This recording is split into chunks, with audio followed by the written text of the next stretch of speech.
যদি আপনি দ্বিতীয় কিস্তির ৩,০০০ টাকা পেয়ে থাকেন অথবা যদি আপনার অ্যাকাউন্টে এখনো অন্নপূর্ণা ভান্ডারের টাকা ঢোকেনি, তাহলে আপনার জন্য রয়েছে একটা বিরাট বড় দুঃসংবাদ। দ্বিতীয় কিস্তির ৩,০০০ টাকা দেওয়ার পরেই অন্নপূর্ণা ভান্ডার নিয়ে এবার বড় সিদ্ধান্ত শুভেন্দু সরকারের। এবার থেকে এই ৪ ধরনের মহিলার নাম বাদ দেওয়া হচ্ছে তালিকা থেকে। যদি আপনার অ্যাকাউন্টে টাকা এসে থাকে বা এখনো না এসে থাকে, তাহলে এই ভিডিওটি শেষ পর্যন্ত অবশ্যই দেখুন, কারণ এই নতুন নিয়ম না জানলে আপনার টাকাও বন্ধ হয়ে যাবে। আজকের ভিডিওতে জানাবো কারা বাদ যাচ্ছেন, কোন কোন ৪ ধরনের মহিলাদের কি কি করতে হবে।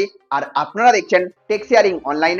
ভিডিওটি শুরু করার আগে একটা লাইক করে দিন, বেশি বেশি করে শেয়ার করুন এবং চ্যানেলে নতুন হয়ে থাকলে অবশ্যই সাবস্ক্রাইব করে বেল আইকনটিকে অন করে রেখে দিন। তো বন্ধুরা, ১ জুলাই থেকে অন্নপূর্ণা ভান্ডার প্রকল্পের দ্বিতীয় কিস্তির ৩,০০০ টাকা লক্ষ লক্ষ মহিলার ব্যাংক অ্যাকাউন্টে পৌঁছে গেছে।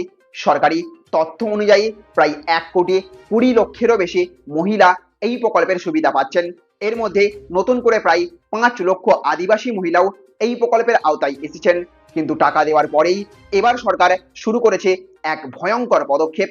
এবার বন্ধ হতে পারে আপনারও অন্নপূর্ণা ভান্ডার প্রকল্প।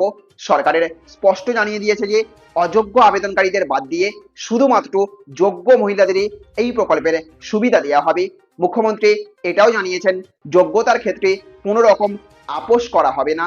এবার জেনে নিন কোন ৪ ধরনের আবেদনকারী যারা দ্বিতীয় কিস্তির টাকা পেয়েছেন কিংবা আবেদন করে টাকা পাওয়ার আশায় রয়েছেন, তারা আর পাবেন না তৃতীয় কিস্তির টাকা। প্রথমত, যারা ভারতীয় নাগরিক নন অথবা নাগরিকত্ব সংক্রান্ত তথ্য যাচাইয়ে অসঙ্গতি ধরা পড়বে, তারা কিন্তু এই প্রকল্পের সুবিধা একদমই পাবেন না।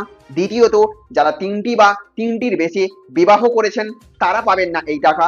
আর তৃতীয়ত, সরকারি ভ্যাকসিন নেননি যারা, কিন্তু আবেদনপত্রে ভুল তথ্য দিয়েছেন, তারাও কিন্তু টাকা পাবেন না পরের মাস থেকে। আর চতুর্থত, যারা সন্তানদের সরকারি বিদ্যালয়ে পড়াশোনা করান না, তারাও কিন্তু এই টাকা পাবেন না। একদিকে মুখ্যমন্ত্রী আরো জানিয়েছেন প্রায় ২৬,০০০ আবেদনপত্রে পোর্টাল আপডেটের সময় প্রযুক্তিগত ভুল হয়েছে। সেই কারণেই কিন্তু যাদের আবেদন এখনো সম্পূর্ণ হয়নি বা টাকা আসেনি, তাদের কিন্তু চিন্তার কোনো কারণ নেই। সরকার জানিয়ে দিয়েছে আরো প্রায় ২ মাস আবেদন এবং সংশোধনের সুযোগ থাকবে।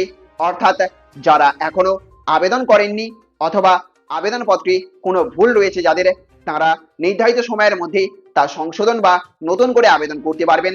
তাই আপনার অ্যাকাউন্টে যদি এখনো টাকা না এসে থাকে, আগে নিজের আবেদনপত্রের স্ট্যাটাস চেক করুন এবং নথিপত্র একবার ভালো করে মিলিয়ে নিন। সব তথ্য সঠিক থাকলে ভবিষ্যতের কিস্তিতে আপনার নামও অন্তর্ভুক্ত হতে পারে শর্ত সাপেক্ষে। আর একটা গুরুত্বপূর্ণ বিষয় কিন্তু রয়ে যাচ্ছে, কোনো দালাল বা প্রতারকদের কথাই ভুল তথ্য দিয়ে আপনি কিন্তু আবেদন করবেন না।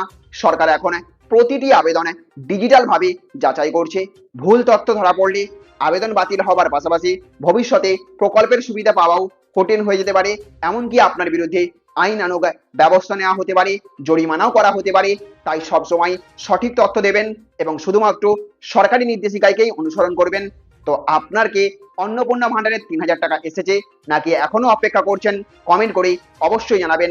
ভিডিওটি যদি তথ্যবহুল মনে হয়ে থাকে তাহলে অবশ্যই একটা লাইক করবেন, বেশি বেশি করে শেয়ার করবেন। চ্যানেলে আপনি নতুন হয়ে থাকলে অবশ্যই আমাদের চ্যানেলটিকে সাবস্ক্রাইব করে বেল আইকনটিকে অন করে রাখবেন। ভালো থাকবেন, সুস্থ থাকবেন। Thank you friends, thank you for watching.